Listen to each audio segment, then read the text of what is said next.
चलो चाय अच्छे से पक गई, ऐसा करती हूँ चाय के साथ सादे पराठे बना लेती हूँ, या फिर एक बार सासू माँ और जेठानी जी से पूछ लेती हूँ। एक दिन पहले ही बेला शादी करके अपने ससुराल में आई थी। जैसे ही वह किचन से बाहर आती है तो वहाँ 2 बोरी में हरी मिर्च रखी थी। माँ जी देखिए, इस बार माँ ने 2 बोरी मिर्ची भिजवाई है, और मिर्च भी कितनी मोटी मोटी है। मैं तो सोच रही थी मंडी से मिर्च खरीद कर लाने की, भरवा अचार डालने के लिए। अच्छा है खर्चा बच गया। माँ जी मैं ये पूछने आई थी, आप लोग चाय के साथ पराठे खा लेंगे ना नाश्ते में? इस पर जेठानी रचना फरमाइश जताते हुए, देवरानी जी, हमारी फैमिली में इतना फीका नाश्ता कोई नहीं खाता, हम लोग तीखा जरा तेज खाते हैं। ऐसा करो तुम चाय के साथ तीखे तीखे मिर्च के पकौड़े बना लो। क्या मिर्ची के पकौड़े? पर रचना भाभी अभी तो कितना गर्मी भरा मौसम चल रहा है, मिर्च के पकौड़े खाने से पेट में जलन मच जाएगी, हल्का फुल्का खाना ही अच्छा रहेगा। बहू हम मिर्ची के पकौड़े खा भी लेंगे और पचा भी लेंगे, इसलिए तू डॉक्टरी झाड़ने से अच्छा है जाकर पकौड़े बना ले। जी माँ। बेला किचन में आ जाती है, तभी पीछे से जेठानी 4-5 किलो तीखी मिर्च लेकर आती है। ये लो देवरानी जी, इस मिर्च को काट कर कुरकुरे क्रिस्पी पकौड़े बना लेना, और इस बरनी में लाल कुटी कश्मीरी मिर्च है, इसे भी डाल लेना। हे भगवान, ये जेठानी जी कुछ ज्यादा ही तीखा खाती हैं। ये हरी मिर्च देखने में कितनी तीखी लग रही है, और ये ऊपर से और मिर्च पाउडर डालने का ऑर्डर दे रही है। मुझे क्या खुद ही खाकर बम की तरह फटेंगी। बड़बड़ाते हुए बेला मिर्ची काटना चालू करती है। अगा, ये तीखी मिर्च काटकर मेरा तो हाथ तेजाब जैसे जल रहा है। बेला फटाफट से फ्रिज से बर्फ निकालकर रोते हुए रगड़ती है।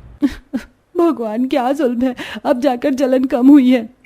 अरे बहू, मिर्ची के पकौड़े बन गए तो फटाफट से ले जा, भूख के मारे पेट में चूहे कबड्डी खेल रहे हैं। जी ससुर जी लाई, फटाफट से पकौड़े छान लेती हूँ।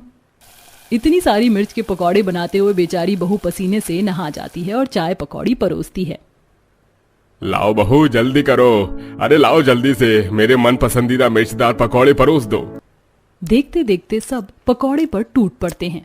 वाह बहू, बड़ा ही मस्त तीखा तीखा मिर्ची का पकौड़ा बनाया है तूने तो। चाय की चुस्की के साथ चटपटे मिर्ची के पकौड़े खाकर डबल मजा आ गया। सच में भाभी, आपने बड़े स्पाइसी और टेस्टी पकौड़ी बनाए हैं। सबको इतने चाव से मिर्ची के पकौड़े खाता देखकर बहू मन में खिटपिट कर रही थी। मुझे तो लगा था कि मेरी जेठानी ही केवल तीखा खाने की चटोरी है, मगर यहाँ तो सभी एक ही थाली के चट्टे बट्टे हैं, खा ये रहे हैं और जुबान मेरी चल रही है। अरे देवरानी जी, तुम हम लोगों का मुंह ही देखती रहोगी क्या? बैठकर तुम भी पकौड़े का स्वाद लो। नहीं नहीं नहीं, आप लोग खाइए, मैं लास्ट में खा लूंगी। अरे बहू, हमारे घर में आखिर में खाने का रिवाज नहीं है, बैठकर खा लो। सबके जबरदस्ती करने और बेला जैसे एक पकौड़ा चखती है तो सीसी करने लगती है। पानी, शुभम जी पानी दो, नहीं तो मेरा दम निकल जाएगा। हाँ हाँ देता हूँ, ये लो पियो। तीखा लगने के चलते बहू गट गट पानी पी जाती है। तभी रचना रेशा खिल्ली उड़ाती है। भाभी, एक पकौड़ा खाकर ही आप तो पॉपकॉर्न की तरह उछल रही थी। लगता है तुम हरी मिर्च नहीं खाती हो। जेठानी जी, मेरे मायके में खाने में कम मिर्च डलती है, ज्यादा तीखा मुझे बर्दाश्त नहीं है। भाभी, फिर तो आप तीखा खाने की आदत डाल लीजिए, तभी हमारी जमेगी। हमारे परिवार में बिना मिर्च के खाना पीना नहीं होता। शालू की बात सुनकर बेला की शक्ल लाल मिर्च की तरह बन जाती है, क्योंकि मिर्ची से उसका 36 का आंकड़ा था। अब देखना यह था कि बेला सिर्फ मिर्ची खाने वाले ससुराल वालों के रंग में ढलेगी या उन्हें बदलेगी नाश्ते के बाद।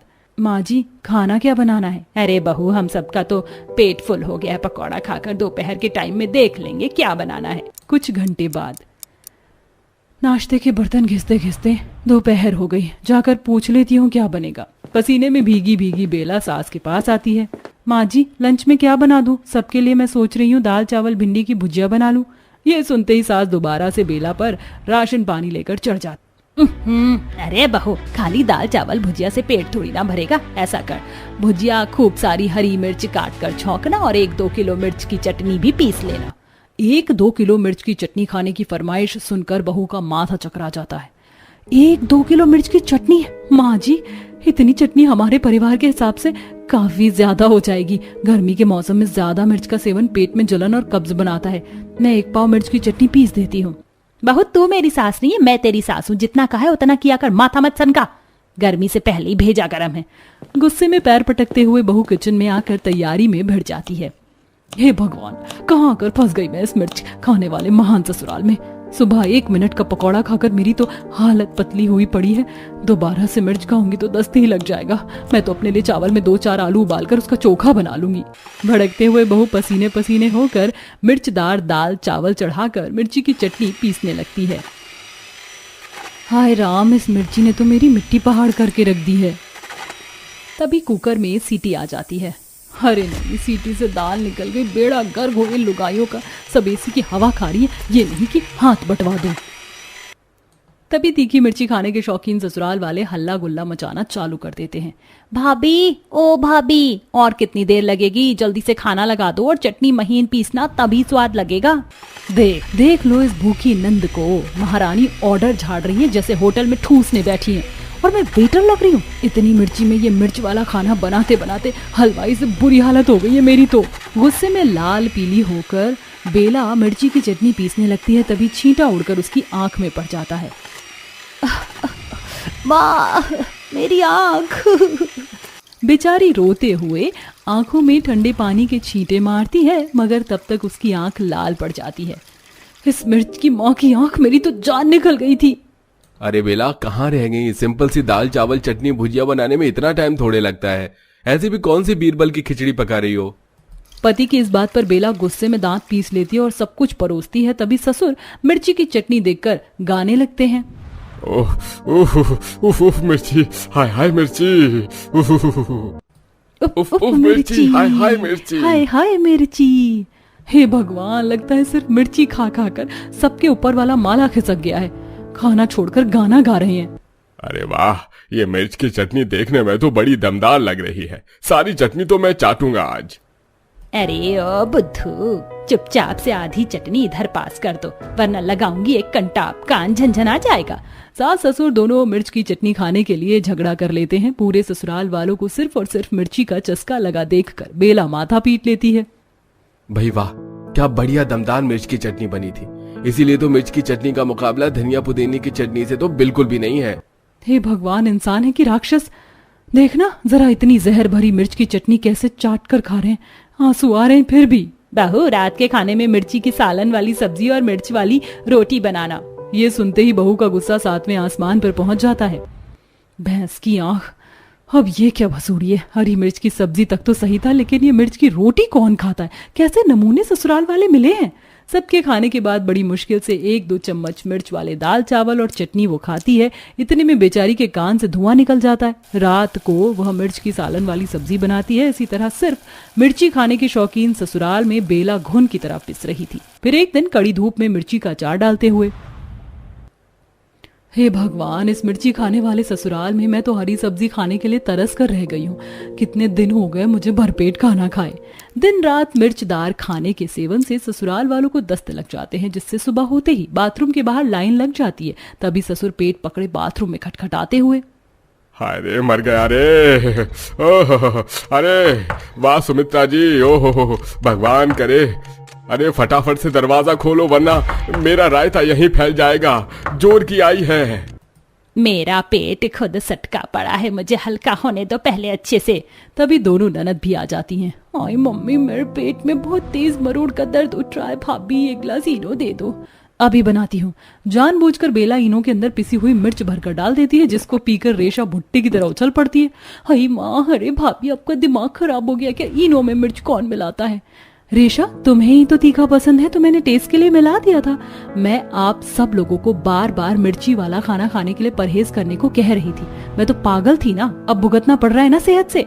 आखिर में बेला डॉक्टर को बुलाती है, जो सबको मिर्ची वाला खाना खाने से मना करते हैं और ठंडा शरबत, हरी साग सब्जी और हल्का फुल्का खाना खाने की हिदायत देकर जाते हैं। जिसके बाद से सिर्फ मिर्ची खाने वाले चटोरे ससुराल वालों को सबक मिल जाता है और अब वह कम मिर्च का खाना खाने लगते हैं। मुझे तो बस इंतजार है कि तुम कब अपने हाथ से खाना बनाकर मुझे खिलाओगी। हाँ हाँ, क्यों नहीं। बस जब तक शादी नहीं हुई है तभी तक। उसके बाद तो तुम्हें मेरी पसंद का खाना ही खाना है। कुछ दिन बाद अर्पिता और कौशल की एक दूसरे से शादी हो जाती है। आओ बहू रानी, घर के अंदर आओ। अगले दिन सुबह अर्पिता अपनी पहली रसोई का खाना बनाने के लिए रसोई में आती है। आज मेरी पहली रसोई की रस्म है और मैंने कौशल से वादा किया था कि उन्हें अपने मनपसंद का खाना बनाकर खिलाऊंगी। एक काम करती हूँ, मटर पनीर, शाही पनीर, पालक पनीर, रायता, पूरी, पुलाव, मूंग दाल का हलवा, गुलाब जामुन सब बना लेती हूँ। अर्पिता खुशी खुशी खाना बना रही होती है, तभी वहाँ पर कामिनी आती है। ये सब क्या बना लिया देवरानी जी? बनाने से पहले आप एक बार मुझसे पूछती तो। खैर छोड़ो, इन सबको डस्टबिन में डाल दो और अभी एक काम करो, आलू गोभी की सब्जी, रोटियां और मीठे में सूजी का हलवा, बस ठीक है, इतना बना लो। कामिनी के जाने के बाद ये सब क्या है? पहली रसोई की रस्म मेरी है और खाना मैं अपनी जेठानी की पसंद का बना रही हूँ। इतनी मेहनत से सब कुछ तैयार किया था और जेठानी जी ने पल भर में सब कुछ डस्टबिन में फेंकवा दिया। अब अर्पिता अपने पहले रसोई के खाने में अपनी जेठानी के पसंद का खाना सबको सर्व करती है। ये क्या बहू, खाना तो बहुत सिंपल सा बना लिया तूने। मुझे तो लगा था कि कुछ तड़कता भड़कता बनाएगी। लगता है अर्पिता का शादी की थकान अभी तक खत्म नहीं हुई है। क्यों अर्पिता? नहीं नहीं, ऐसी बात नहीं है। अब रात को अर्पिता खाना बनाते हुए खुद से कहती है, सुबह इतनी मेहनत से मैंने इतने सारे पकवान बनाए थे और जेठानी जी ने मेरा सारा खाना डस्टबिन में डलवा दिया। खाने के मामले में जेठानी जी की पसंद बहुत फीकी है। एक काम करती हूँ, सिंपल सी दाल रोटी बना देती हूँ। अब अर्पिता एक तरफ दाल और दूसरी तरफ रोटियां बेल रही होती है कि तभी वहां पर कामिनी आती है। ये क्या कर रही हो तुम? तुम्हारी कोई ट्रेन छूट रही है या तुम्हें कहीं जाना है कि किस बात की जल्दी मचा रही हो तुम? क्या हुआ जेठानी जी, आप अचानक से मुझ पर इतना गुस्सा क्यों कर रही हैं? ऐसा क्या कर दिया मैंने?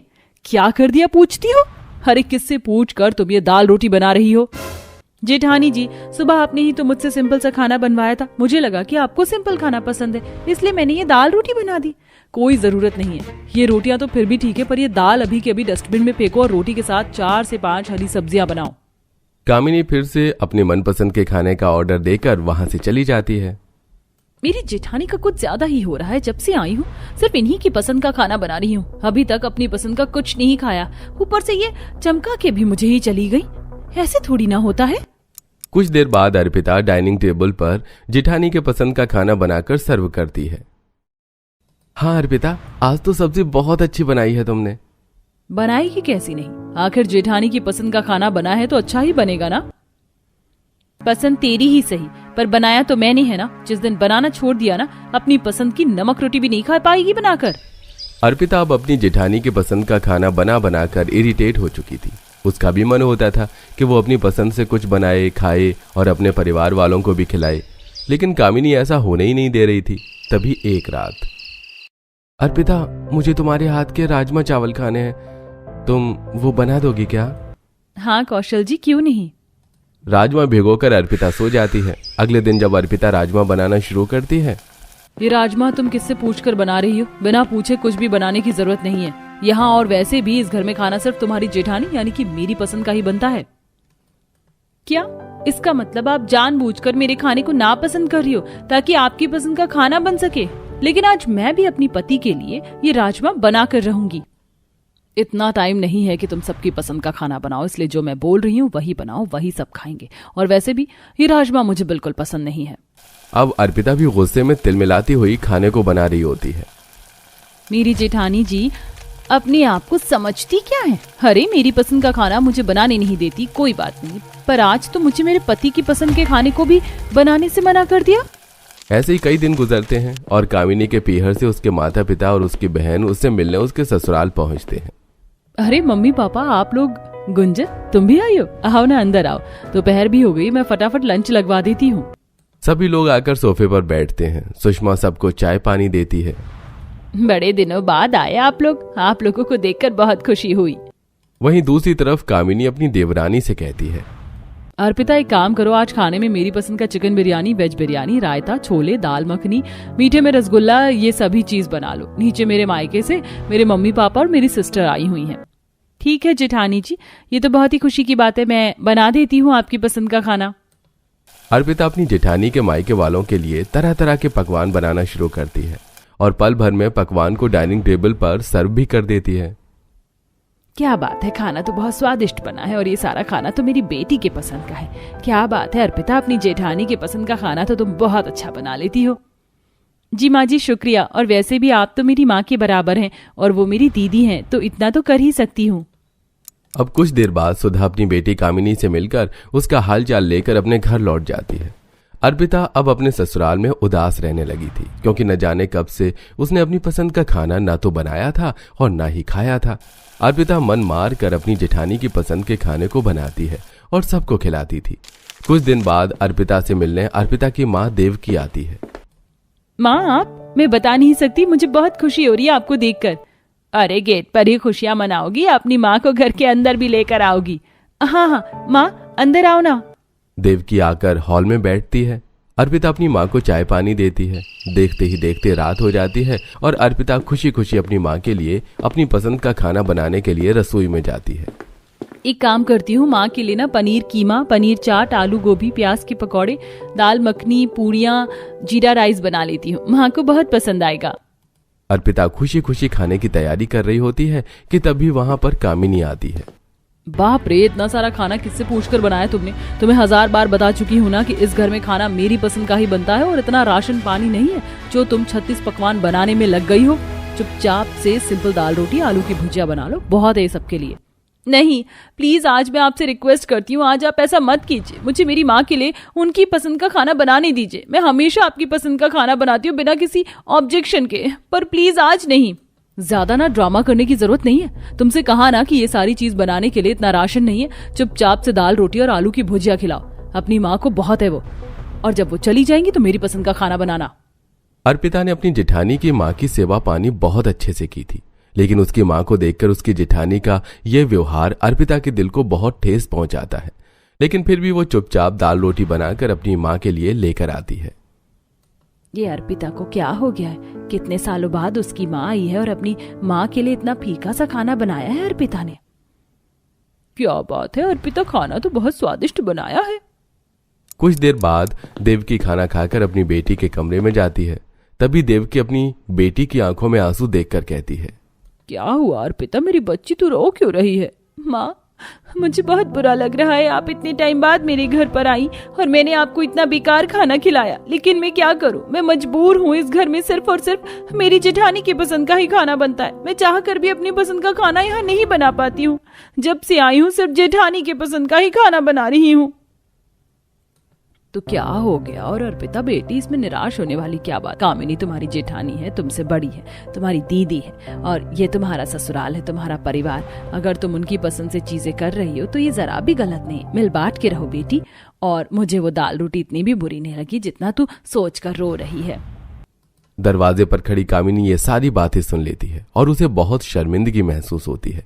आज उसे एहसास हो जाता है कि अर्पिता ने उसकी माँ के लिए क्या किया और उसने अर्पिता की माँ के साथ क्या किया। इसके बाद वो माफी मांगने के लिए अर्पिता के कमरे के अंदर जाती है। अर्पिता तुम चुप हो जाओ, तुम्हारी कोई गलती नहीं है, प्लीज रोना बंद करो और मुझे भी माफ कर दो। मुझे इस तरह तुम पर हुक्म नहीं जताना चाहिए था। तुम मुझसे छोटी हो, मुझे तुम्हें छोटी बहन की तरह रखना चाहिए था, लेकिन मैंने तो तुमसे सिर्फ अपनी इच्छाएं पूरी करवाई और कुछ नहीं। देखो अर्पिता, अपनी बड़ी बहन से माफी नहीं मंगवाते, माफ कर दो कामिनी को। अब देवकी के कहने पर अर्पिता अपनी जेठानी को माफ कर देती है, जिसके बाद से कामिनी कभी अपनी देवरानी पर हुक्म नहीं जताती है और मिल बांटकर उसके साथ खाना बनाना शुरू कर देती है। जिसके बाद कभी देवरानी की पसंद की जेठानी और जेठानी के पसंद की देवरानी खाना खाना शुरू कर देती है।